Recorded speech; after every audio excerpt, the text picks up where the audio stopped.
Boa noite, irmãos. Pai seja convosco.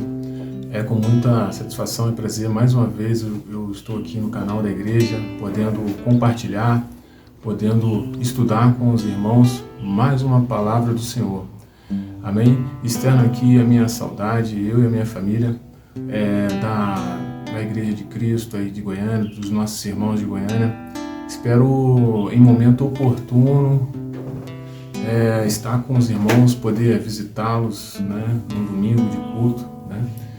Mas Deus aqui tem nos abençoado, Deus tem nos guardado aqui em Brasília. Amém, irmãos? Então, eu convido os irmãos aí para nós começarmos a meditar na palavra do Senhor, abrir as vossas Bíblias no livro de 2 Crônicas. Nós vamos estudar o capítulo 14, 15 e 16. Nós vamos, de uma forma sintética aqui, nós vamos estudar o reinado do rei Asa. Amém, irmãos? Rei Asa é este que em seu relato histórico, é um dos poucos que começam com aquele termo, né? Abre aspas, ele fez o que o Senhor aprova, fecha aspas. Que a maioria dos reis que se a gente pegar para estudar toda a história de todos os reis ali de Israel, quanto de Judá, a maioria deles ele fez o que o Senhor reprova, ele fez o que o Senhor aprova. Então Asa foi um dos poucos ali que fez o que o Senhor aprova, né? Por mais que no final ele tenha cometido um deslize. Amém, irmãos?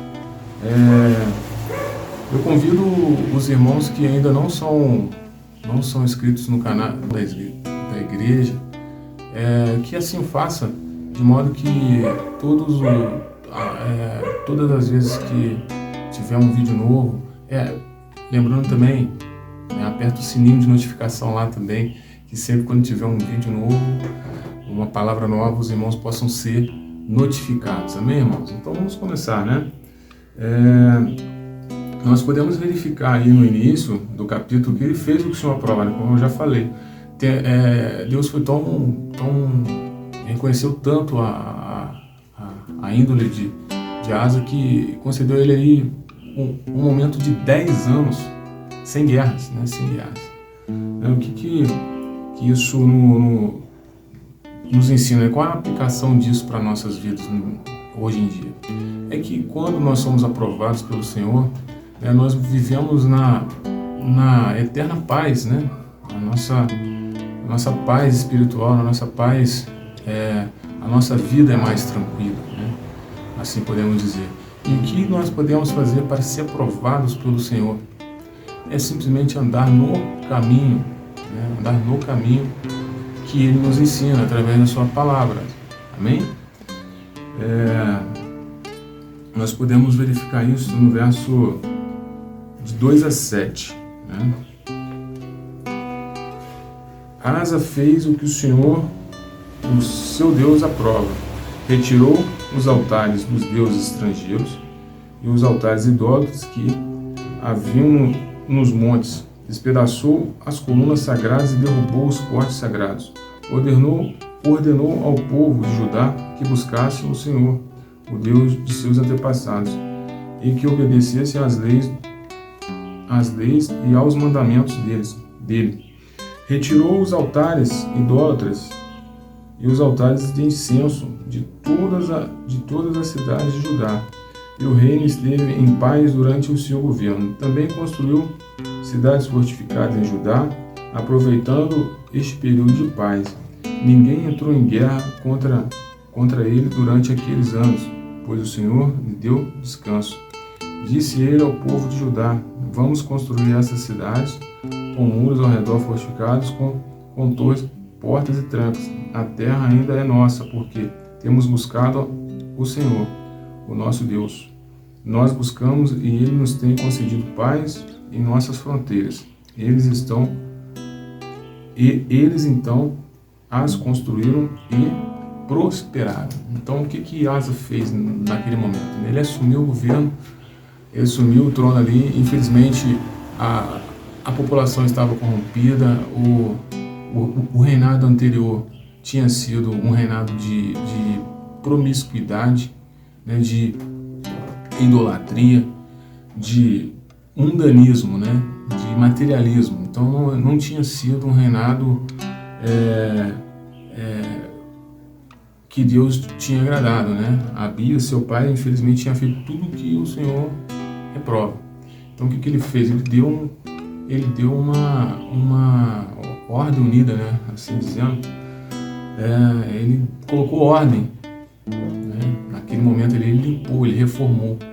E isso agradou a Deus. E Deus deixou ele 10 anos sem guerra, né? Então, o que aconteceu? Após os 10 anos de paz, levantou contra Israel um exército de 1 milhão de etíopes, né? Então Deus pôs ele à prova neste momento aqui. O que Asa fez? Ele murmurou? Ele reclamou? O que ele fez? A resposta está nos versos de 10 a 12. Asa saiu para enfrentá-lo e eles puseram em posição de combate no vale Zefatá, perto de Marés. Então Asa clamou ao Senhor, o seu Deus: Senhor, não há ninguém como tu para ajudar os fracos contra os poderosos. Ajuda-nos, ó Senhor, ó nosso Deus, pois em ti pomos a nossa confiança e em teu nome viemos contra este imenso exército. Ó Senhor, tu és o nosso Deus, não deixes o homem prevalecer contra ti. O Senhor derrotou os etíopes diante de Asa e de Judá. Os etíopes fugiram. Então, olha, irmãos, que nós temos de ensinamento que nós podemos aplicar na nossa vida com essa atitude que Asa teve naquele momento. Naquele momento, Israel tinha 280 mil soldados. Os etíopes eram 1 milhão, ou seja, quase 4 vezes mais do que o exército de Israel. Então, irmãos, que nós tiramos de ensinamento que por mais grande que seja o nosso adversário, o nosso inimigo, a nossa contenda que às vezes está levantando contra a gente, não tem, por mais que seja tão grande essa contenda, Deus, ele sempre nos faz prevalecer mediante a nossa fé, mediante a nossa índole perante Deus. Então não há inimigo tão forte que Deus não possa derrotar. Então Asa, naquele momento, ele teve uma vitória esplendorosa. Por quê? Porque Deus lutou por ele, né? Ele demonstrou ali respeito, demonstrou fé. Ele orou a Deus, ele clamou ao Senhor, colocou aquela situação perante o Senhor e Deus o honrou, né? Pelo que falam aqui, os etíopes, eles fugiram, né? Sério, imagina um exército de 1 milhão de soldados fugindo, né?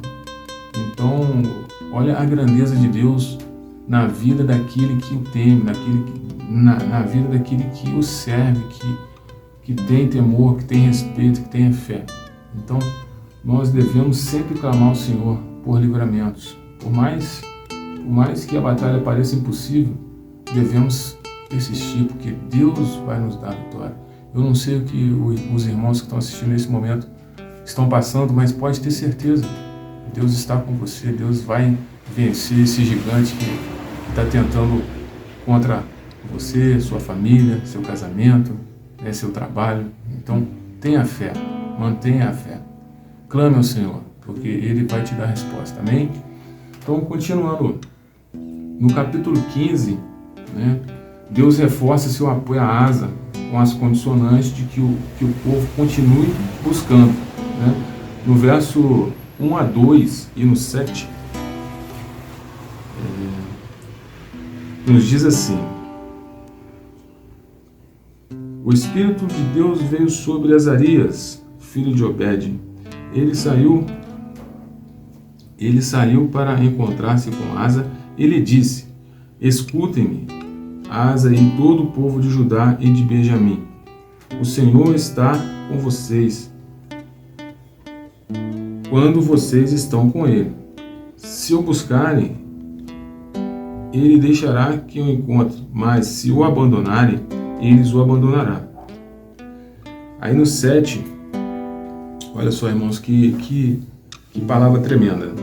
No 7 ele diz assim: mas sejam fortes e não desanimem, pois o trabalho de vocês será recompensado. Então, irmãos, aqui Deus nos ensina que no momento em que nós buscamos, no momento em que nós estamos em comunhão, em intimidade com Ele, Ele nos honra, Ele nos faz vencedor. À medida do momento que você se afasta de Deus, Ele se afasta de você, né? Mas não porque Ele quer, porque o amor dele é longânimo, né? O amor dele é infindável, mas é porque você se afasta de Deus. Então, tudo é consequência dos nossos atos. Então, nós como cristãos, como evangélicos, nós devemos sempre buscar estar perto de Deus, buscar intimidade com o nosso Senhor, para que nós possamos sempre ter ali a nossa vida em abundância, a nossa vida tranquila, né? A nossa vida de maneira condizente, amém? Sem grandes guerras, sem grandes tribulações, amém? Continuando, Asa se encoraja com a profecia do profeta Azarias e fez uma reforma geral, né, na cidade de Jerusalém, como também reuniu a todos e buscaram a Deus de todo o coração. No verso de 12 a 15, né, nos diz o seguinte: fizeram um acordo de todo o coração e de toda a alma de buscar ao Senhor, Deus dos seus antepassados. Todo aquele que não buscasse o Senhor, o Deus de Israel, deveria ser morto, gente simples ou importante, homem ou mulher. Fizeram esse juramento ao Senhor em alta voz, bradando ao som de cornetas e trombetas. Todo o povo de Judá alegrou-se com o juramento, pois o havia feito de todo o coração. Eles buscaram a Deus com a melhor disposição. Ele deixou que o encontrasse e lhes concedeu paz em suas fronteiras. Olha, concedeu paz em suas fronteiras, proveniente de quê? Deles terem buscado com amor e com toda a alma ali. Então, esse é o segredo, nós devemos buscar o Senhor, né? As nossas aplicações para o dia: ao aceitar Jesus como nosso Salvador, devemos reformar nossa vida, né? Mudando nossos hábitos, que na maioria das vezes somos levados pela vontade da carne, né? Muitas das vezes o que acontece é que nós somos tão apegados, né, a esse mundo material, ao que comer, ao que beber, ao que vestir, às vezes, que às vezes nós deixamos de seguir a Cristo por conta desses prazeres da carne, né? Eu não vou seguir a Cristo porque eu gosto de usar tal roupa. Eu não vou seguir a Cristo porque eu gosto de beber uma bebida alcoólica, né? Eu não vou seguir a Cristo porque eu gosto de ouvir uma música tal, eu gosto de ir na balada, né? Irmãos, nós temos que ter a visão espiritual das coisas. Paulo nos diz que tudo nos é permitido, mas nem tudo nos convém, irmãos. Então, a partir do momento que nós tomamos a posição que agora eu quero viver em prol de Cristo, nós devemos deixar estas coisas que nos atraem no mundo para fora. Nós devemos ter aqui a visão espiritual. O alvo é o que? É viver buscando a Cristo. Eu quero servir a Cristo, eu quero pregar a palavra, eu quero fazer a diferença. Então, irmãos, nós devemos deixar isso de lado, né? Isso aí. E pode ficar tranquilo que o Espírito Santo ele vai te moldando, né? Ele vai nos mudando ali, né? Aquilo que a gente fazia antes, eu gosto de beber uma bebida alcoólica, aquilo, a partir do momento que você aceita Cristo, aquilo você já começa a ter uma certa aversão. Às vezes, quando você vê assim, você já não sente mais desejo daquilo, né? Então, o Espírito Santo ele vai nos tratando, ele vai nos curando disso, vai nos limpando desta sujeira, né? Assim, esdrúxulamente falando. Amém, irmãos? Então, essa é a aplicação que nós temos que ter para a nossa vida. Então, a partir do momento que nós aceitamos a Cristo, aceitamos a servir a Deus, nós temos que limpar o nosso eu carnal. E nós devemos fazer com que a nossa vida resplandeça o que? O Espírito de Deus, o Espírito de Cristo na nossa vida. Que nós possamos ser luz, né, para aqueles que ainda estão na escuridão. Amém, irmãos? Então, continuando, no capítulo 16, aí vem uma parte que Asa desagrada a Deus. O que acontece? Asa se vê encurralado pelo rei Baasa, né? E faz um acordo com o rei da Síria. E fato este que desagradou a Deus. Então, o exército de Israel, né, do rei Baasa ali, ele fez um cerco contra Judá, contra Jerusalém. E aí o que acontece? Ele simplesmente esqueceu do milagre que Deus tinha feito por ele perante os etíopes, né, que era 1 milhão de soldados ali, e Deus fez ele vitorioso. Ele simplesmente esqueceu desse fato, olhou com um olhar carnal ali, um olhar material, e viu que ele se encontrava num cerco, e ele tentou fazer uma aliança com outro rei da Síria, né? Então Deus naquele momento desagradou, né? No verso de 7 a 10, no capítulo 16, nos diz assim: naquela época, o vidente Anani foi dizer a Asa, rei de Judá: por você ter pedido ajuda ao rei da Síria e não ao Senhor, ao seu Deus, o exército do rei da Síria escapou de suas mãos. Por acaso os etíopes e os líbios não eram um exército poderoso, com uma grande multidão de carros e cavalos? Contudo, quando você pediu ajuda ao Senhor, ele os entregou em suas mãos. Pois os olhos do Senhor estão atentos sobre toda a terra para fortalecer aqueles que lhe dedicam totalmente o coração. Nisto você cometeu uma loucura. De agora em diante terá que enfrentar guerras. Asa irritou-se contra o vidente por causa disso. Ficou tão indignado que mandou prendê-lo. Nessa época, Asa oprimiu brutalmente alguns do povo.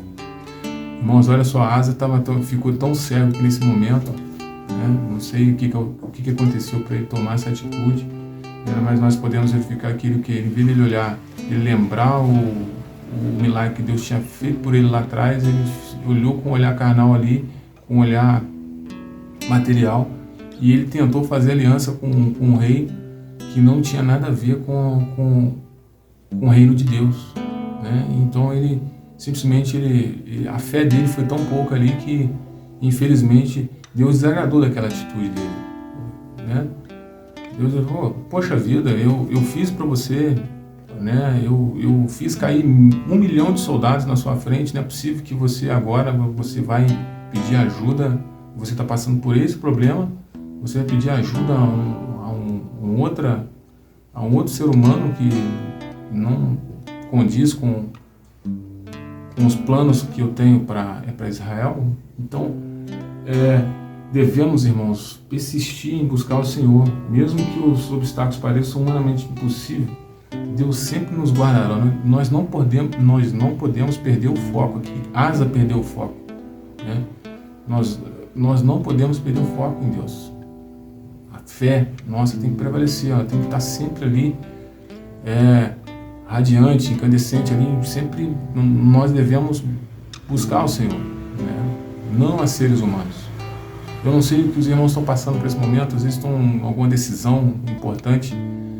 Irmãos, tome a decisão perante a palavra do Senhor, tá? Busque o Senhor, busque resposta no Senhor. Amém, irmãos? Então, concluindo, analisando a trajetória do rei Asa, verificamos que ele nos demonstra o que é bom e, no final de sua vida, o que é ruim aos olhos de Deus. No início, limpou Jerusalém de suas impurezas adquiridas por reis passados, reformou culturas, mesmo que à força, porém, no final, deixou o que havia implantado no caso, deixou sua fé de lado e olhou com os olhos carnais. Ele fez aliança com o inimigo. Sua cegueira era tão acentuada que mandou prender o profeta. No entanto, irmãos, devemos tirar como ensinamento que em qualquer circunstância devemos perseverar na fé.